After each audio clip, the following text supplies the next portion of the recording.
Hello guys, and welcome to another episode of Is It Worth It, the series where I share my review and my opinion on different video games that I've experienced. Today's video is about my ongoing quest to find something close to Hollow Knight, and this time I came around a game called Unbound Worlds Apart.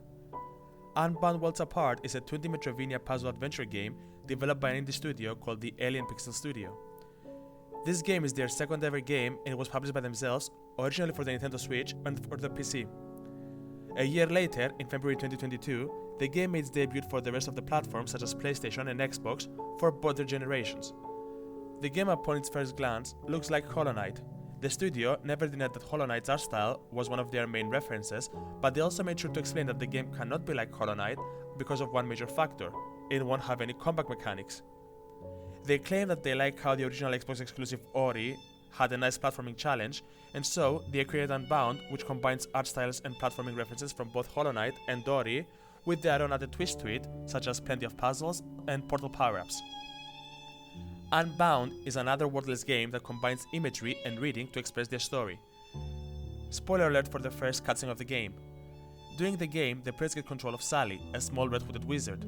The opening cutscene shows the player small mages playing around.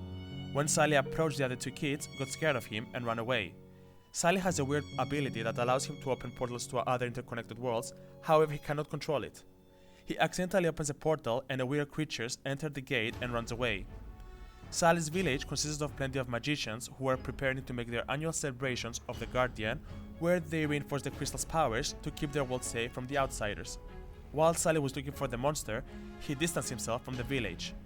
Back in the village, while the festival was on, the crystal that protected them shattered and broke, allowing demons to come towards their world. By the time Sally returns, he finds nothing but ashes and fire.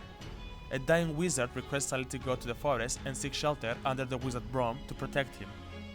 On its way, Sally finds a shattered crystal, which he gets, that allows him to control his powers. To sum up the adventure that follows, Sally makes his way to Brom's location.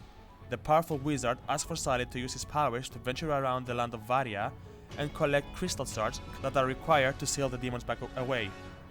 However, it is only half the requirements, as other shards are as well in the desert, and the only one who knows about their whereabouts is a powerful wizard called Zarana. Thus, Sally's quest is on. Among this adventure, Sally and the little creature from the opening cutscene become friends, and the player gets to know more about their story. Generally speaking, the game's story is very straightforward, but very similar to Hollow Knight.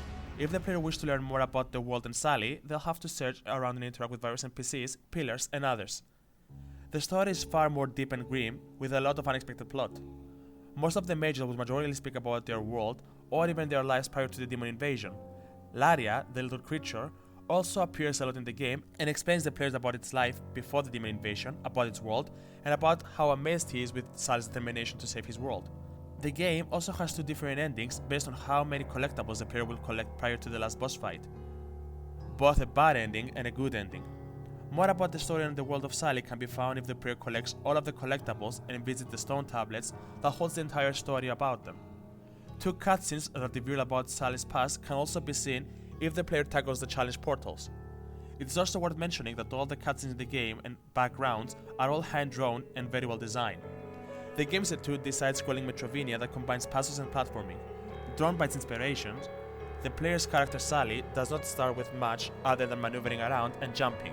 The more the players proceed with the story, the stronger and richer Sally's abilities become. To elaborate, Sally, once the story continues, is capable of double jumping, wall bouncing, dashing, and double dashing through obstacles.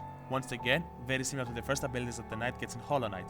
However, here is where the similarities between the Knight and Sally ends, as Hollow Knight proceeds with the charms and the nails. Sally simply doesn't need them because he's a powerful magician. The game uses the portal mechanic as its main gameplay core. Every time Sally ventures outside the sealed gates placed by the mages, he gains a certain magical ability based on the portal he entered. The portals are all to another world, and all of them have different abilities. These abilities cannot chain combo among them, as each time the player goes through a gate, their abilities swap with each other. The game has plenty of portals and map sections that make good use of them. Some gates open portals to another world, where obstacles that block the path do not exist, or platforms that do not exist in the current world exist in the alternative. Enemy monsters, passive or offensive, also swap between those portals. Other portal switches Sally's gravity, which itself is self-explanatory. Furthermore, another portal shrinks the size of Sally to allow him to squeeze through areas. Moreover, there are speed gates that increases both the speed of Sally and the height he gets after a jump or a double jump. Additionally, there are gates that allow Sally to play with the effect of time and space. Furthermore, there's a red cube power-up that turns Sally into a red cube, which has its own usage, both offensively and defensively and platforming-wise. In addition, there is a portal that lights up when maneuvering in darkness, and it's essential to use it to see where you're going. Last but not least, there's a specific power that can be used offensively in a boss fight. The portals are very responsive and open right when the button is pressed. The player will have to close their gates in order to open a new one. Sally on his own is very weak and can only be hit once. The moment an enemy hits him, he is dead. The same one-shot rule applies with spikes, horns, fires, deep waters, and others. Pretty much, he is very squishy and he'll die by anything. The player cannot get an upgrade to boost their health points, so from the start to the finish, Sally's will always be one-shot. To counter this, the game has a lot of checkpoints that make the game very easy. Each time the player gets through an obstacle, the game will most likely give another checkpoint to the player. The game has one form of collectible, and that is the villagers, both alive and dead, which are approximately 50 to collect. Overall, Unbound World Apart is a fun and interesting game that has a decent amount of challenge. The story of the game is deep, and the main adventure is given through some amazing hand-drawn animations, which honestly looks clean and smooth. In fact, the entire game is hand-drawn, which is really beautiful. The music escorting the game is really relaxing, but also have some dynamic OSTs for some intense battles or platforming challenges. The platforming of the game is very challengeful, as they rely on the player's reflexes to not only use their basic abilities, but also control their portals. The game has a massive amount of collectibles that are honestly very well hidden. It's also worth mentioning how the game's collectibles reward the player not only with trophies, but also with 2 cutscenes about the hero's past and lore of the Unbound universe. For a game without the main combat mechanic, it has some clever boss battles that require the player to use both their environment and the portal power-ups in a good use in order to hit them and avoid their projectiles. The main issue I found with the game is its generosity when it comes to checkpoints. Some are very close to each other, and each time the player dies, they can instantly spawn back to where they were.